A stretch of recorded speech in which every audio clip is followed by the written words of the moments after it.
అందరికీ నమస్కారం. నేను మీ గోపాల్ అయ్యంగార్. శ్రీమతి రామానుజాయ నమః. 17వ తారీఖు నవంబర్ నెల నుంచి 23వ తారీఖు నవంబర్ వరకు ఈ వారం ఫలాలు ఎలా ఉన్నాయి, మేషరాశి నుంచి మీనరాశి వరకు తెలుసుకుందాం. ఈ వారంలో ఆదివారం నుంచి శనివారం వరకు, అలాగే రోహిణి నక్షత్రం నుంచి మఖా నక్షత్రం వరకు, విధియ తిథి నుంచి అష్టమి తిథి వరకు ఈ వార ఫలాలు ఉంటాయి.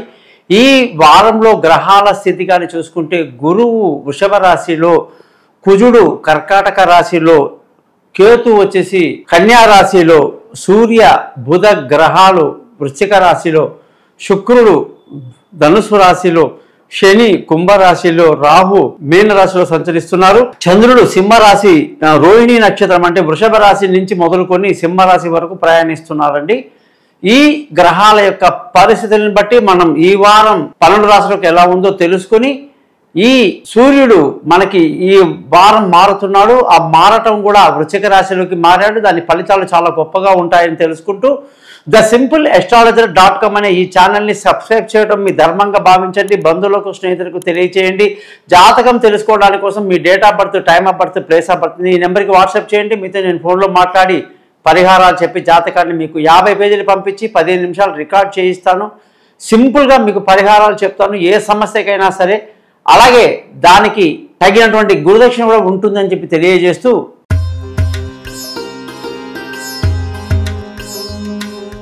మేషరాశి వాళ్ళందరికీ కూడా 17వ తారీఖు నవంబర్ నుంచి 23వ తారీఖు నవంబర్ వరకు ఫలితాలు కానీ చూసుకుంటే సూర్యుడు అష్టమంలోకి రావటం జరిగింది. సూర్యుడు అష్టమంలో రావటం వల్ల మేషరాశి వాళ్ళకి ఎటువంటి అష్టమ ఫలితాలు ఉంటాయంటే, అనేక తప్పిదాలు తెలిసి తెలియకుండా చేయటం, తప్పుడు నిర్ణయాలు తీసుకోవటం, ఇతరుల యొక్క ఆలోచనలకి విలువ ఇవ్వటం, నష్టానికి గురి అవడం జరుగుతుంది. కాబట్టి జాగ్రత్తగా ఉండాలి.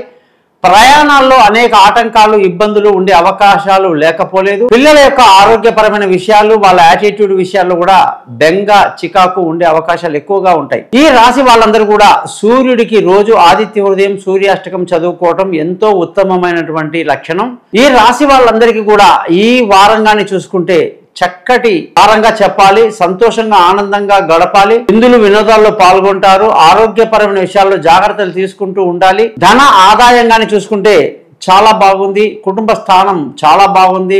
కుటుంబంలో సంతోషం ఉంది. పిల్లల చదువులో పురోగతి కనిపిస్తుంది. జాగ్రత్త పడితే అంతా బాగానే ఉంటుంది. బంధువుల, స్నేహితుల సహాయ సహకారాలు మాత్రం ఏమాత్రం లభించదు. విలువైన వస్తువులు, భూములు, ఇల్లు, వాహనాలు కొనడానికి బాగుంది. పిల్లల విషయంలో ముందుగానే మీకు తెలియచేయడం జరిగింది. ఆరోగ్యపరమైన విషయాల్లో జాగ్రత్తలు తీసుకోవాల్సిందే. భార్యాభర్తల మధ్య చక్కటి సయోధ్య కలిగి సంతోషంగా, ఆనందంగా గడుపుతారు. అదృష్టంగానే చూసుకుంటే ఈ వారంలో మీకు మంచి అదృష్టాన్ని కలిగి తండ్రి, తాతలు, పెద్దవాళ్ళ యొక్క, మామగారి యొక్క సహాయ సహకారాలు బాగుంటాయి. అదృష్టవంతులు అవుతారు. పెళ్లి కాని వాళ్లకు పెళ్లి కుదురుతుంది. దూరంగా ఉన్న వాళ్ళు కలుసుకుంటారు. ప్రేమికులకు చాలా మంచి వారంగా చెప్పాలి. పార్ట్నర్షిప్ లో వ్యాపారాలు కలిసి వచ్చేటువంటి కాలం. అలాగే ఉద్యోగంలో ప్రమోషన్లు, ఇంక్రిమెంట్లు, పై అధికారుల ప్రశంసలు, కొత్త ఉద్యోగంలో అవకాశాలు, ఇంటర్వ్యూలు సక్సెస్ అవ్వటం అన్ని కూడా చాలా బాగుంది.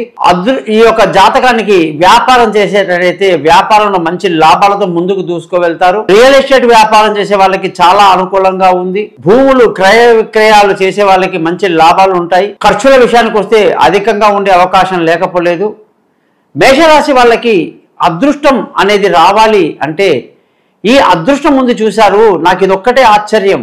మనం ఎన్నెన్నో రకరకాల సోషలిజం మాటలు మాట్లాడతాము, కమ్యూనిజం మాటలు మాట్లాడతాము, అనేక రకాలైనటువంటి ఇజాలు ఉన్నాయి. అయితే మనుషులందరూ సమానమే అన్నప్పుడు భూమి మీద పుట్టే పూల మొక్కలన్నీ ఒకేలాగా ఎందుకు ఉండవు? ఒకదానికి ఎందుకు అంత సుగంధాన్ని, అందాన్ని ఇచ్చి ఇంకోదానికి గడ్డి పూలు అని పెట్టాడు పేరు? అంటే తేడా ఉంది అని అర్థం. దానినే కర్మ సిద్ధాంతం అంటారు. కర్మని బట్టి మనిషికి అదృష్టము, దురదృష్టం అనేది ఉంటుంది అని తెలియజేసుకోవాలి. ఒక వ్యక్తి ఉన్నత కుటుంబంలో పుట్టాడు, మహారాజా భోగం అనుభవిస్తున్నాడు. ఒక వ్యక్తి కటిక దరిద్రంలో కష్టాలు పడుతున్నాడు. ఎంత ప్రయత్నించినా అతను ఉన్నత స్థితిలోకి రాలేకపోతున్నాడు. వీటికన్నిటి కూడా కారణము జ్యోతిష్య శాస్త్రంలో అనేక విషయాలు మనకు తెలియజేయడం జరిగింది. మీరందరూ కూడా ఈ యొక్క అదృష్టం అనే దాని మీద కానీ కాన్సన్ట్రేట్ చేస్తే దీన్ని బట్టే కర్మ ఫలాలు, కర్మ ఫలితాలు ఉంటాయని మనం చెప్పాలి. నేను చెప్పొచ్చేది ఏంటంటే ఈ రాశి వాళ్ళకి అదృష్టాన్ని ఇచ్చేటువంటి గ్రహము గురువు అన్నమాట.